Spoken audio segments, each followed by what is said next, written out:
Мен айттым, фонд оның сәні маған немене керек? Арманы оның сол дүниеге қол жеткізу. Дүние көздейді. Қолын қайтаратын болсаңыз, ол адам сіздің өмірлік жауыңызға айналады.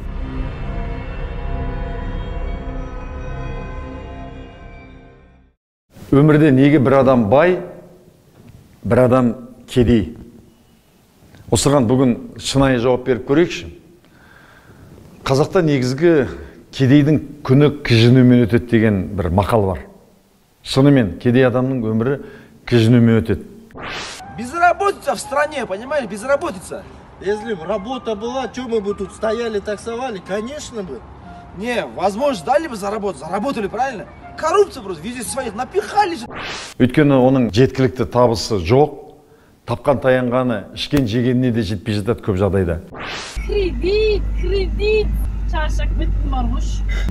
Мен аңға жетпейді, тамаққа жетпейді. Бұрынғы кезде, телевидение жоқ кезде, әсіресе әлеуметтік желі жоқ кезде бізге рақат еді. Біз көп нәрсені білмеуші едік. Білмегеннен кейін қайғымыз да аз. Ал қайғы шығар білімнен, ыза шығар ілімнен, қайғы мен ыза қосқан соң зар шығады тілімнен дейді Абай атамыз. Дәл сол сияқты кедей адам өзінің танысын, болмаса таныс емес басқа бір адамдардың шетелдік қыдырып демалып жатқанын, дүркіретіп той жасап атқанын, жақсы көлік мініп жүргенін, жақсы үйге қоныс аударып жатқанын көрген кезде, оның қаласа да, қаламаса да ішінен ызасы, өкініші оянады. Келсесіз ғой. Мүмкін сізде де бар шығар. Бірақ көбіміз айтамыз, біз қызғанбаймын, мен басқаларға жақсылық тілеймін, оның жетістігіне мен де қуанамын деп айтасыз. Бірақ ол шынайы емес. Шынайы мойындаңызшы. Бір досыңыз, танысыңыз бір жақсы көлік алып, жақсы үй алып, оның кейін оны тағы да жақсартып жатыр. Ал сіз сол баяғы орында отырсыз. Ескі көлік, ескі үйде, болмаса үйіңізде жоқ шығар. Ішіңізде бірдеңке бүлк ете түсе ме, қызғаныш ояна ма? Оянады. Неге олай? Неге әр адамның мүмкіншілігі әртүрлі ме? Мен айтатын едім, ата-анадан туған кезде адамдардың бәрінің мүмкіншілігі бірдей. Бірдей болып туады. Әрине, бір адамның бір нәрсеге бейімділігі жоғарылақ. Қандай дегенде ол ата-анадан берілетін бір өнер, айталық. Ән салу өнері, күй тарту өнері, болмаса сурет салу өнері, болмаса тағы бір осылай ата-анадан берілген өнер. Ал қалған істе, айталық, табыс табуда барлық адамдардың мүмкіншілігі бірдей. Бірақ өкінішке қарай біреуіміз соны пайдаланамыз, біреуіміз пайдаланбаймыз. Енді нақты айырмашылығы неде? Нақты айырмашылығы ойлау жүйесінде. Кедейдің ойлау жүйесі мен бай адамның ойлау жүйесі мүлде бөлек. Кедей адам дүние іздейді, дүние көздейді. Арманы оның сол дүниеге қол жеткізу. Тачка просто уйдет. Сколько? 1200? Сначала продай свой дом, а пока я бы предложил. Көлікке қол жеткізу, бір киімге қол жеткізу, үйге қол жеткізу, жақсы бір киімге қол жеткізу, соны армандайды. Соңын ақшасы пайда болғаннан кейін, сол телефонды, сол киімді, сол көлікті сатып алады. Соңын қайтадан тақырға отырады. Ал бай адам дүние көздемейді. Бай адам табыс әкелетін жол іздейді. Я не хочу демонстрировать какую-то ложную скромность, но хочу сказать, что тот, кто хочет сделать по-настоящему большие деньги, не должен считать прибыль. Просто работайте, и результат появится сам. Тұрақты табыс әкеліп отыратын. Сол табыстың бір бөлігін сол жаңағы дүниеге жұмсайды екен. Енді үнемі сіздің ойыңызда не тұр? Көлік алсам бекен, жақсы көлік мінсем, қашан жақсы үйге қол жеткізеді екен, жақсы телевизор, жақсы компьютер, жақсы телефон деп. Олай ойлайтын болсаңыз, сіздің ойлау жүйеңіз кедей адамның ойлау жүйесі. Одан құтылыңыз. Негізгі адам өзінің ойлауын өзі басқара алады. Енді сіздің ойлау жүйеңіз қашан мен тұрақты түрде табыс әкелетін және сол табысым үнемі өсіп тұратын бір жол таба аламын. Ол үшін мен не істеуім керек деген өзіңізге сұрақ қойыңыз.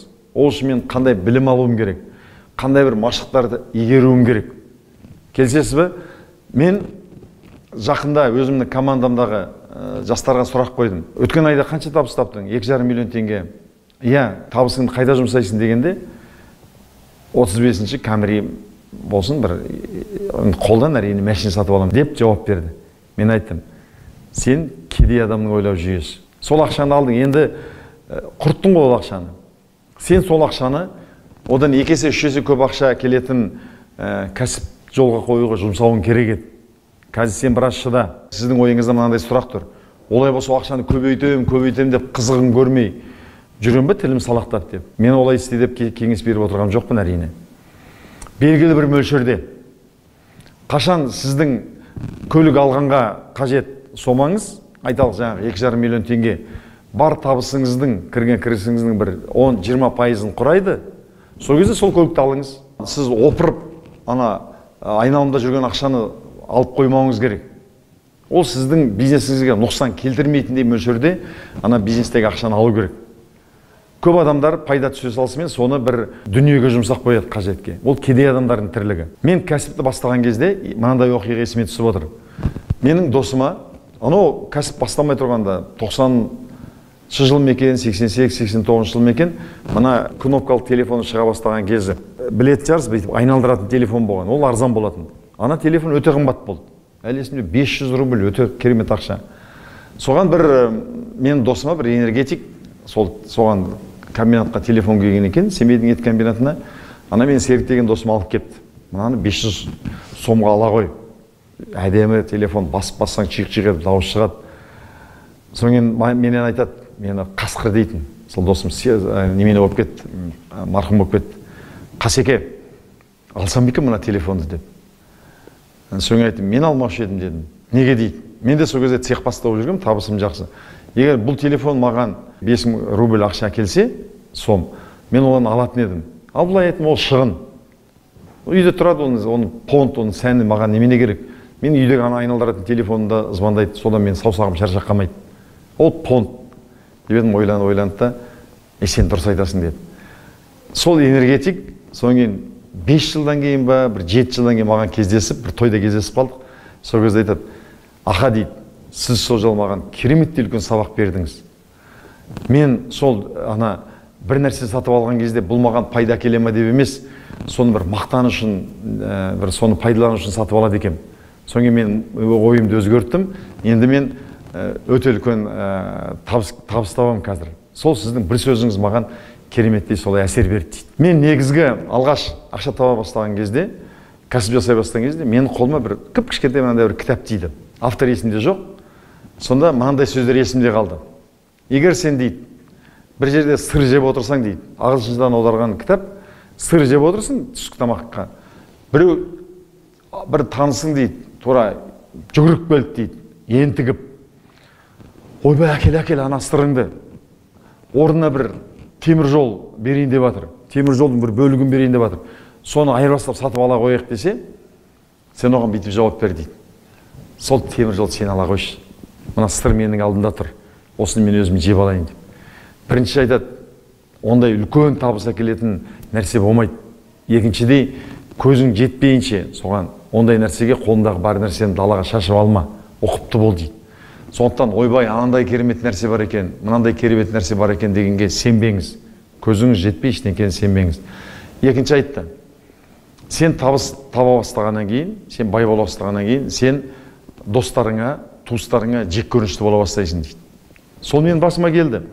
Неге десеңіз дейді, сіз табыс тапқаннан кейін, сізден ақша сұрайтын адамдар, көмек сұрайтын адамдар, және қарыз сұрайтын адамдар көбейе бастайды. Соған 100 рет беріп, 101-ші рет егер сіз соған қолын қайтаратын болсаңыз, ол адам сіздің өмірлік жауыңызға айналады. 100 рет бергеніңізді ұмытылады ол. 40 мың теңге қарызға бере тұрш, 1-2 күнге қайтарып берем.